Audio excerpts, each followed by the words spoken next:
Welcome, everyone, to the Resonate podcast. I'm Aideen, and my guest today is Xann Schwinn. Xann is the co founder of Biiah, a platform that makes singing for health easy and accessible. Xann has been studying the voice since she was 8 years old and spent many years working as a choral director, and then realized the potential that technology has to create accessibility to music and music education. Hi, Xann, and welcome to the show. Thanks, Aideen, for having me. Tell us a little bit about your journey as a singer. So I think my mother tells me that I was singing all the time. We can't remember a time where I wasn't singing. And I remember very distinctly in my mind the point in which there was an opportunity to sing in my local choir. And I just kind of became obsessed with the opportunity. And from there, every year that I sang 8, 9, 10, I fell deeper and deeper in love with using my voice. The church that I sang in had great acoustics in it, which I'm sure was part of that like deep love of sound and music and exploring. We sang all sorts of music from all different eras. When I sang in this choir for 5 years when I was a child, I then went on to sing in high school, in the high school musicals. I went on to study voice both in undergrad and grad school. Both in professional contexts and super unprofessional contexts. I spent a lot of time in college singing in car parks and tunnels and anywhere that I could find an acoustic space, bathrooms, anything that I could find an acoustic space. And so I think I just always had a really deep love from the time that I can remember starting. I've had a deep love for the voice and the power that it holds and how it's brought me together with other people. I think I'm not sure I have any memories of singing on my own that are as powerful as the moments where I had an opportunity to sing with others. That's beautiful. Yeah, it does create that kind of connection, that community. And, coming back to that word resonate, when you've got people singing together and it's like you're all vibrating on the same frequency, there's something magical, right? Yeah, there's just, as we're talking about, just dozens of memories come to mind of where something just fits and you are in this space together, and it's only whether it's two or three of you or a whole group of you, and you all sort of exist within this other plane. I mean, it's just I think it's the vibrations. I think there's something about singing in perfect frequency where there's this shimmer that happens. It sounds cheesy, but it's exactly, you can feel not only sort of a shiver within yourself, but the shimmer that happens in the air when multiple voices come together. And so I think that there's something. I mean, I've done lots of research onwards that says that absolutely there's something that bonds humans together when they sing together. That scientific research exists, but just intrinsically, it's something that you feel when you sing with others. So for me, it's always been, there's something deeply profound about being able to express yourself through your voice. I think that there's something emotive that happens when you sing that doesn't happen when you speak. As somebody who speaks a lot, I'm a bit of a chatterbox. There's something that singing and music conveys that words fall short. And so when you have the opportunity to do that with others, you can connect on a more deep, profound level. I have to say, I love that because to me, the voice accesses such a deep part. It's like that emotional center. Sometimes for people, it's like your inner child somehow comes out. Sometimes it's your maybe something in your heart that you want to say, some kind of deep value system that kind of exists underneath the surface of who we are. And that Right. can really jump out when we sing. Right. This passion for, sharing music and kind of bringing people closer to their voices and helping them to access their voice, is that partly why you set up Biiah? Like, where did that idea come from? What was that about? I think I've always had this part of me that didn't understand why people thought that they couldn't sing or couldn't engage in music or weren't musicians. Like for me, it's always felt like an intrinsic part of the human experience, playing music, singing together.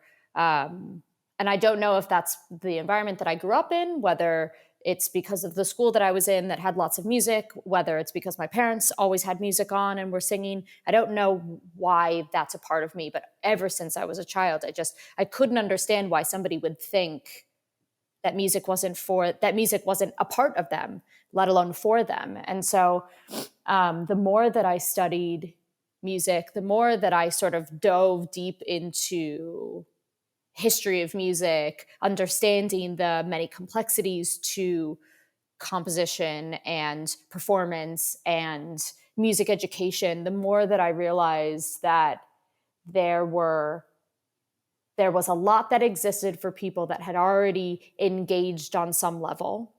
And so, the more that I understood music education, that some people had the opportunity because they had gone to a school that had really great music teacher that really led them through understanding music, or opening their confidence in their own voices or their own ability to make music, or had grown up in an environment where they were encouraged to play music or sing, that some people didn't have that opportunity when they were growing up, or had been told at some stage. This story I've been told hundreds of times, where somebody was slapped on the wrist as a child for not sounding good, singing in church, or was told in the school play not to stand in the back and not to sing.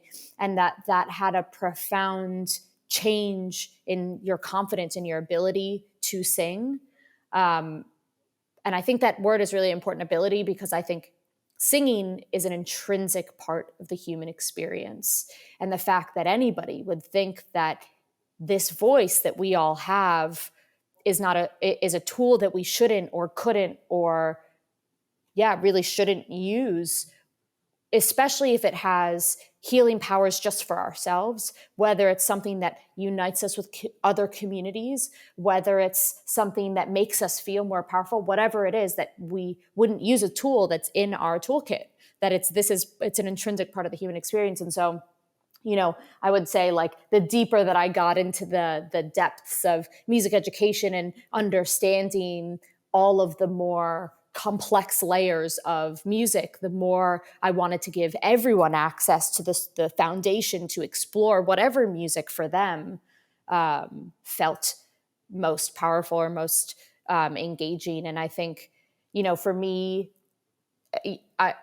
this is an honest space. I was studying 16th century choral music, which I love on so many deep levels and have always had a deep passion for. I just think the way that the music was composed, the polyphony, you can't sing the music without every single line. So it's usually 4 or more voices. Sometimes it's 3 voices.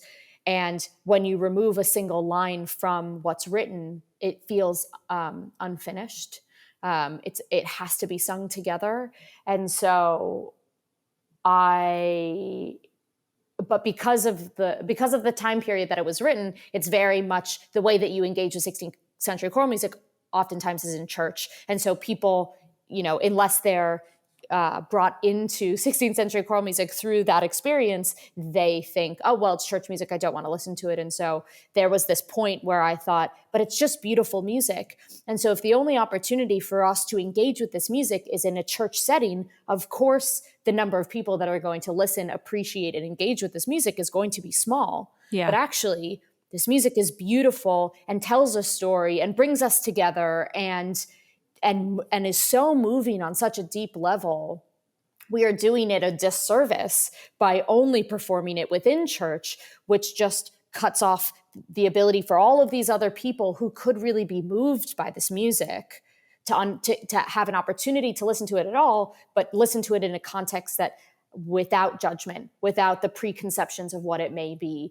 And so that was really, I think, my starting place. From there, obviously, it expanded just to people should just have the opportunity to explore whatever music moves them and find access to their voice and whatever it sounds like and whatever it is.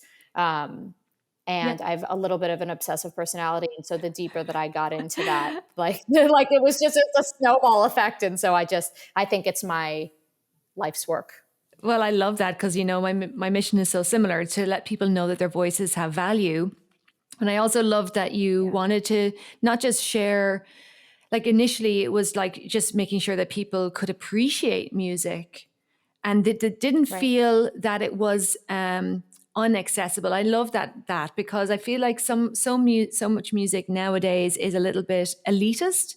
It's like you only go to, like, certain people will go to a concerto and then the rest of the world just doesn't. And I love anywhere that gives access to that music to everybody and also kind of mixes and matches different genres of music, which can be fascinating.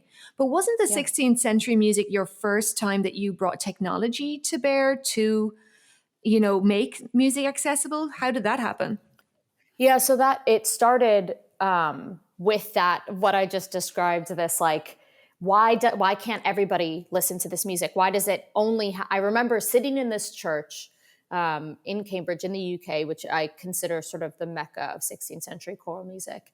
And we're sitting in this church and it was like this 3-hour long concert and the lights were up. And I was like, I love this genre. And it was one of the best choirs in the world. I was like, I love this genre and this is hard for me.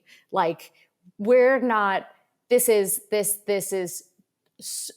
uh, I'm trying not to be offensive because I don't think that it was the intention of the group to do this, but essentially like, you must just sit and appreciate because we understand like the historical value of this. And I was like, is that why we're here? And also, is that the point of music? Like, isn't the point of music to express emotions that we can't express with words, to connect us on a more deeper level to each other, to a message, to a feeling, to a religion, whatever it is? And shouldn't we support people? Shouldn't we try to make it as easy as possible for people to engage? And so I just remember leaving that concert and thinking, well, of course nobody listens to 16th century choral music if this is the environment that we are providing for people.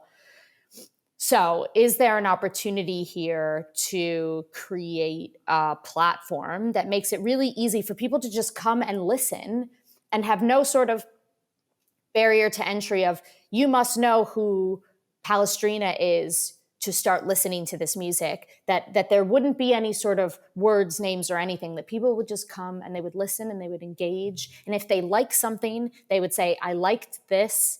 And then it would lead them to a whole other set of things that were similar to that. There are now this was, over 10 years ago. And so there are lots of tools that do that now.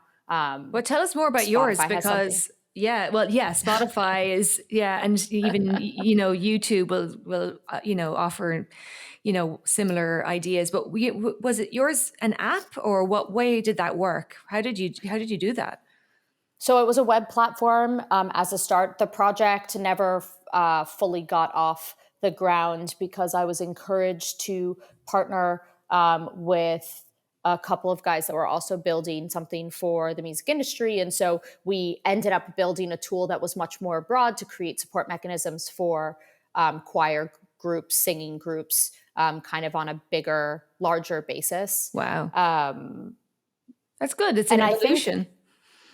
Absolutely. And I think that the more that I worked in this space, and I hear myself repeating myself, but it's true. I just sort of became more passionate and more obsessed with this area of everyone deserves to have access to whatever music feels good, heals them, whatever it is. And for me, that's 16th century choral music, but for you, it may be something else. And doesn't everybody deserve to feel what I feel when I sing with others? When there's this sort of unadulterated, when you create a space that a bunch of people come into and you're just singing and there's no judgment, and we're all singing together, whether in harmony, whether in unison, there's this powerful thing that happens. And whatever the building blocks are that can bring somebody to that moment, whether it be finding music that you feel most passionate about, just listening, whether it be learning to sing on your own, whether it be singing in a very big group, take a church setting as an example where you're singing hymns on a Sunday, like whatever it is that your entry point is, can I start to understand what the many different entry points could be and start to fill in those gaps to create accessibility in whatever way possible for every person, no matter if they live in a town that doesn't have a lot of people, so doesn't have a lot of opportunities like this. Yeah. And I think a lot of That music does have a lot of preconceived notions. Like people have an idea of what they right, think classical music is or what they think church music is. And you coming back to something right, you kind of alluded to earlier, people feel like singing itself is like a gift that only some people have, rather than the skill that it is, that it actually is a skill that we can learn. And I loved the fact that Biiah is designed to help people to find those building blocks to that skill. Because I know myself, working with people who want to sing, their biggest block is that they don't think it's worthwhile because they're not already a singer, or they haven't, succeeded in some way yet, even as an adult. So are you encouraging people of all ages to start singing even if they never sang before? of course. I think, as I said, singing is an intrinsic part of the human experience. We sing in the car, in the shower, to our kids, as kids, at sports games, in church, at karaoke. There are so many points, when we sing national anthems, there's so many points in our existence as a human within a society where we sing. And I want everyone to feel like to build the confidence in their own voice, because we all deserve to feel good about who we are and what we sound like, whatever that sound is, because this idea that we must all sound like Adele or we must all sound like fill in the blank is a construct made by media, right? If you think about the popular voices of the 50s and then you think about the popular voices of the 2000s, like vastly different approaches, sounds, techniques. And so this idea that somebody has a gift and sounds like this, well, actually, I always think about like camp songs. When I was a kid, and we'd all be sitting by the fire and we'd all sing these camp songs, and it didn't matter what you sounded. We were kids, so we didn't there was no judgment at all. And we in our mess hall, we used to stand up on our chairs and we would shout, sing at each other. And it didn't matter at all what we sounded like. It was just this togetherness where, one tent unit would be like challenging another tent unit. And it was just this profound moment that happens through song. And I want everybody to feel like they are allowed to. It seems wild for me. I keep hesitating because it seems wild to say out loud, because that anybody would not have confidence in their voice feels so hard for me, because it's something that we're born with. It's an intrinsic part of the human experience. We sing all the time as a society in so many different formats. And there's so much value to singing. There's so much value to it. I think, what you're saying, there's a lot of people who maybe sang and did have an experience as profound as you as a kid, but then they have something that just sets up that block. They get told you can't sing or something like that. I wonder if parents sometimes want to come back to singing again because somehow they've got young kids in the house and they're like, oh, maybe I should start singing now. Or maybe somebody is like just, bored and they want to have they want to join something. They want to take part in something. They're like, well, maybe I could join a choir, but they don't have any confidence in their voice. They don't have any way to build that confidence. And maybe they're not ready to, maybe they don't have the confidence to even see a singing teacher. So is Biiah one of those kind of crossover platforms that can take someone who really feels like I can't do it, and on their own, they can kind of build some of these skills? What stage should you be at before you engage with something like your platform? We are the first stage. So what I realized was there wasn't something that was, unless we had the opportunity to meet somebody like you, Aideen, and have the time or the money or the be in the right time zone or be in the right space to engage, that there was nothing that existed for people at that one-on-one place. Now, our platform does cater to more than the one-on-one place. It kind of carries you through that early entry journey. But we have three offerings. We sort of have an in-person offering, very similar to what you would imagine, where we kind of just have people engage. No sheet music, no lyrics or anything. We just kind of engage in the voice in person. We have a virtual experience that's very similar, where we all sing on mute. It is the most fun, I have to tell you, thing ever. As somebody who trained as a professional, I have so much fun in these sessions, just singing with 50, 80 other people just within the virtual space, all along to whatever song it is, pop song, whatever. And then we created this app that is sort of like when I imagine it, I have this music teacher from when I was a kid, that just affected me so profoundly, in my experience with music so profoundly. She was just is the most inviting of teachers. And I wanted to create something that was like a tech version of her. Like, if I was engaging as an adult for the first time, what would I require? What would I need? And so I just thought about all of the games that she used to do that would make the most shy kids in class engage. And so we created all these games that essentially handhold you through starting to explore your voice and over time become confident in your voice. And yes, there is some skill building stuff in there around breath control, around pitch, around rhythm. And we do try to sort of increase your skill in each of the things that we consider the categories of singing that build up a good singer over time. But something that's autonomous, that allows you to kind of engage on your own. If you really don't have confidence, how would you need to first engage, and then kind of handhold you through that experience. And once you feel like you're at that point where you have confidence, we have all these other things that plug in that either challenge you with harmonies, invite you into the live setting. And so really kind of leading people from that 101, I have zero confidence in my voice, I don't want to sing in front of people, point to actually I feel comfortable singing live in person with others, and I don't feel fear around that anymore. And so really just trying to lead everyone through to that point. Beautiful. Yeah. That's so important, because I think that there are significant goals and stepping stones. And a lot of people who maybe have a lot of music around them as children are gaining so many skills that they don't realize they're gaining as a kid.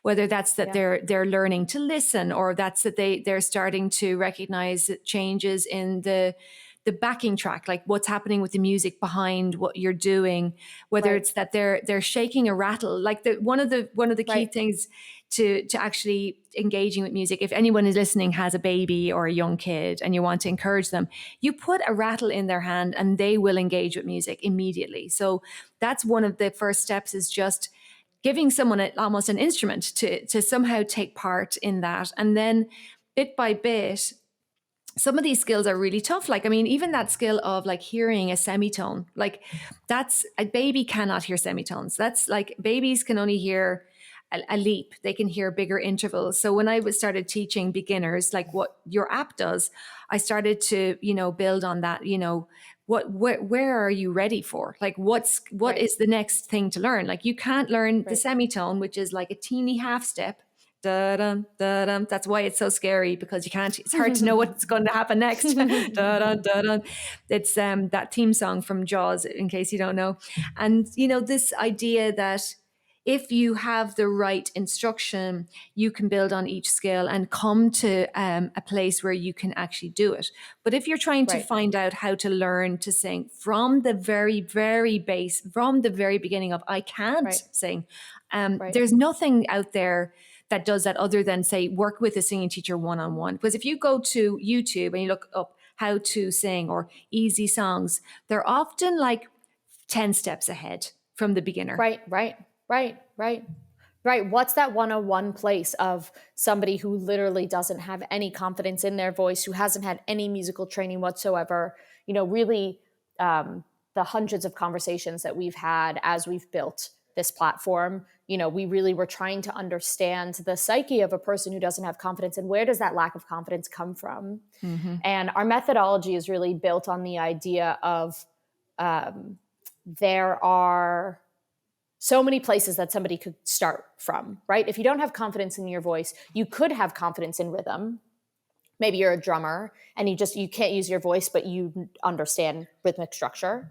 Maybe you are a swimmer and have excellent breath control, and so actually could carry a note for ages and ages and ages longer than somebody else. And so we try to help identify where your strengths lie so that you can lean into those strengths, and then by leaning into your strengths, you will build up the skills and the confidence around your weaknesses, right? Because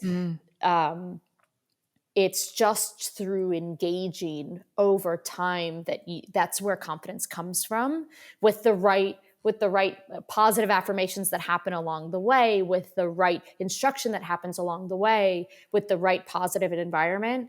But so we really try to, through your experience, understand, Aideen, what's your strength, and where are areas that you need a little bit more handholding, and our platform can kind of identify that and help lead you through that, so that hopefully eventually you get to the point where you have confidence across the entire skill set. There's so much benefit in that, and there's I think that idea. A lot of what I've noticed with beginner singers is a lot to do with that. It relates to breath control, but actually the solution isn't the breath; it's the posture. And there's a lot of ways that people talk about how to improve your singing, that if you don't already do it well, the terminology Right. doesn't fully explain what's really happening. And I often Right. have to really, retune that idea. So, the breath is my thing that's going to make me a better singer, but actually it's the posture, and it's containing the air. It's Right. in the control of the torso rather than the throat. So anything that helps someone to take those steps and learn them bit by bit is hugely beneficial. So I know that your platform is available on their iPhone. It's also available. The website is available also. So can people go Yep. through that those steps on the website as much as on the app? So the app is just available to iPhone at the moment. We do have live Zoom sessions where everybody's on mute, and it's a very engaging environment. You can have your video off if you want. And so we don't have a web version of our app available yet, but we do have these sort of live Zoom classes that you can engage with. Beautiful. Absolutely. Yeah. Great. So how do people find out more about your platform? What would you say is their next step? So if you go to biiah.com, biiah.com, everything is laid out really clearly there. You can join, we lead you through the downloading process for the app. There are ways to sign up for the classes that happen virtually. We also, you're welcome to contact us anytime. I am always available to kind of support anybody through, especially if you're not sure where you want to start. I'm always happy to chat with somebody to help figure out where their best starting place is. So please do come to the site, reach out if you need anything. But we are here to support you on your voice confidence building journey. I'm so impressed by it. I mean, it's funny because just from context perspective, I got an email, like a cold call email from someone on your team saying, "Hey, would you be interested in finding out more about this?" But when I realized that it was an app that takes someone from zero, I mean, it just was like, oh my gosh, well, that's so many people could benefit from that. And it's definitely part of my mission to make singing, feel accessible to others. And I'm so happy that you and your co-founders have actually done so much with it already. It's a huge achievement. Your congratulations on how far you've already gotten. Well, It's an amazing feat. Well, as we said in our last conversation, Aideen, it's really through lots of us just trying to build towards helping more people feel confident in their voices, whatever that sounds like, whatever the sound that comes out is. And so I'm also grateful for obviously the work that you're doing. This podcast is important. The work that you do on an individual basis is important. Your summit is important. All of these things. How can we just start to resonate this idea of everyone should have confidence in their voice? Where does that come from? It comes from just continuing to talk, continuing to spread this message that everybody deserves to have confidence in their voice. And over time, I do have faith. I'm ever the optimist. I do have faith that this message will come clear on the other side, and hopefully we'll be able to break down some of these societal barriers around this idea that somebody can or cannot sing. That's just so profound. I love it. Is there anything else you'd like to say to the listeners before we sign off? Just thank you so much for listening. If you need anything, please do reach out. I know both me and Aideen are here to support you on your vocal confidence journey. And we are here for everyone. So please do reach out if you need anything. Yeah, definitely. And remember that only you are you. Anyone who's listening, I just want you to know that nobody else gets to be you. No one has your voice. No one can stand in your shoes.